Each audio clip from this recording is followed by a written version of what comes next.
Ito ang mainit na balita at trending ngayon sa mundo ng social media. Matapos ipakulong si Ka Eric at Dr. Badoy, abay si Congressman may patong-patong na kaso at Senador Padilla gusto ng mahabang termino. Ano nga ba ang dahilan? Well, let's find out.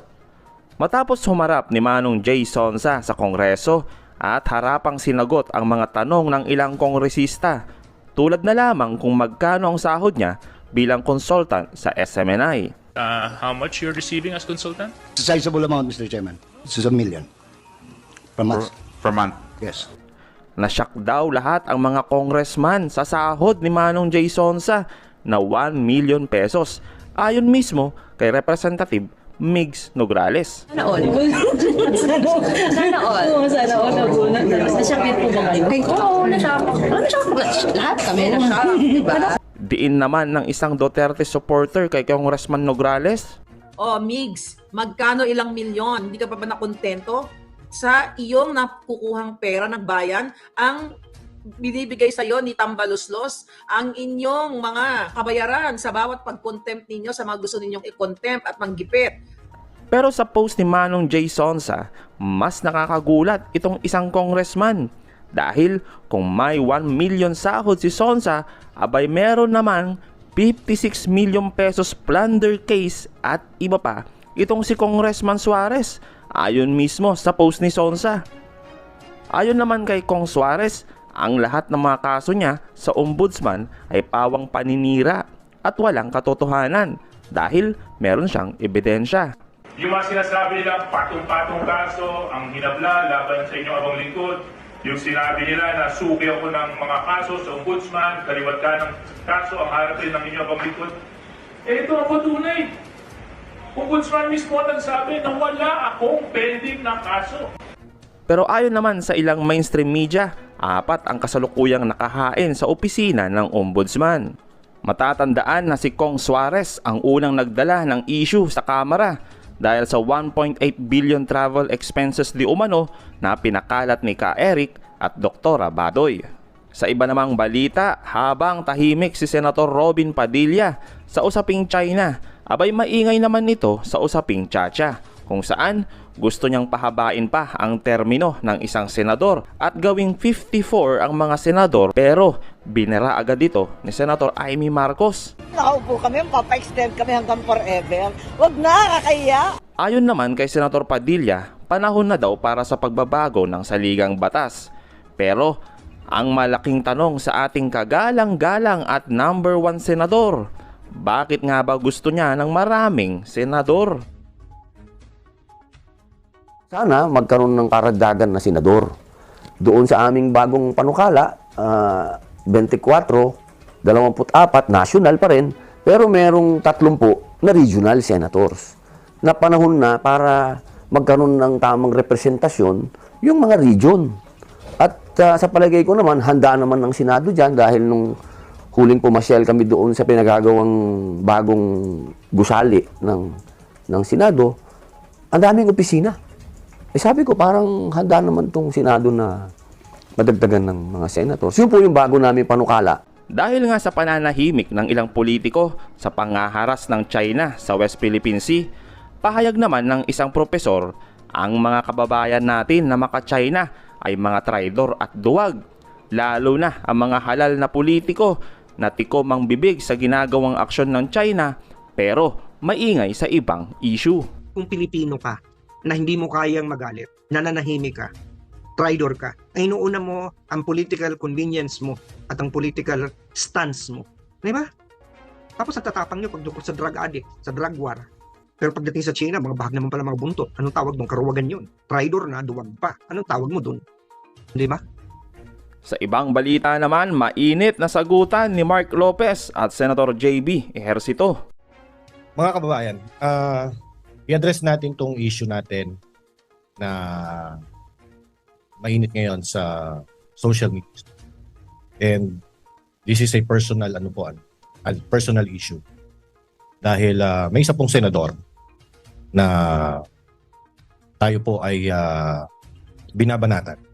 Tayo po ay pinagbibintangan, tayo po ay pinararatangan. At nakakapagtaka, no? Bakit ganito tong senador na ito na, alam nyo, binoto natin to eh. Binoto ko to eh. In-endorse ko pa nga eh. I really don't understand. Or maybe I understand bakit siya ngayon ito ngayon. Nagsimula po itong issue namin dalawa. Was November yata, I think. November, no? Kung saan nag-umpisa yan. And I think it started with a tweet nitong senador na ito. Mahilig kasi itong ito pong senador na ito, active po ito sa social media eh. And sa Facebook and sa X. Yung X is the former Twitter, no? So active po siya dyan. And malaki ang kanyang following, malaki ang kanyang engagement dyan. So itong senador na ito is utilizing social media to the hilt, no? Para po yung sa kanyang mga advocacy and sa kanyang mga stance sa mga issues, no? So ginagamit niya yung social media to the fullest. Ngayon, nagiging mainit po itong issue ng South China Sea. And itong senador na ito, and this is Senator J.V. Ejerciton. Di na naman natin kailangan itago pangalan. Si J.V. Ejerciton, ito nga, naka-orange na ako in honor of him. Si J.V. Ejerciton po, sumali dito sa usapan sa South China Sea. And apparently, he took a stand na, a stand that is being now played up by our security officials. So in short, itong si J.V. Ejercito po, without really knowing the issue, because halata eh, because hindi niya masagot sa social media, no? Without really knowing or really having a true understanding of the issue of the South China Sea, umiksena. Okay? I think he tweeted in November na he wanted and parang he tweeted na palayasin na yung Chinese ambassador natin dito, no? So, sinagot po natin yan, yung tweet niya na yan, na pinapa-persona ng grata niya na yung Chinese ambassador because nga of the raging issue sa South China Sea. And this has been a very napakasalimuot ho na issue yan. And it's not as simple as us taking a pro like that. Napakaano po niyan. Napakasalimot po that this has been a raging issue na matagal na po. Because the very essence of this issue is really a dispute, a territorial dispute, which involves our country. Ulitin po natin this is a territorial dispute. And ngayon po, marami ang umi-eksena ngayon sa issue na yan. Marami ang sumasakay dyan sa issue na yan. And isa na nga dito is the Senator J.V. Ejercito. Sinakyan. Nakisakay. Kasi nga, mahilig sa social media and siguro, akala niya, makakadagdag sa popularity niya. Akala niya siguro na magiging siya, nalalabas na sa mata ng mga Pilipino, di ba? Na bida-bida siya, di ba? So, umiksena po yung mama. Now, nung sinabi niya po na declare na or palayasin na ang Chinese ambassador dito, sinagot po natin yung kanyang tweet. Ito ang problema po ni JB.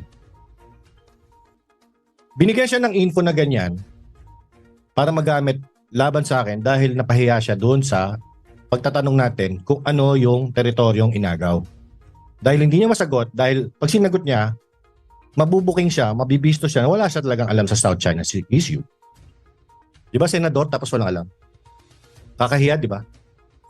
So, ang ginawa niya, imbis na sagutin, binaling niya po sa akin ng issue. So, siya po ang nag-umpisa ng pambabastos. Siya po ang nag-umpisa ng pagbibintang.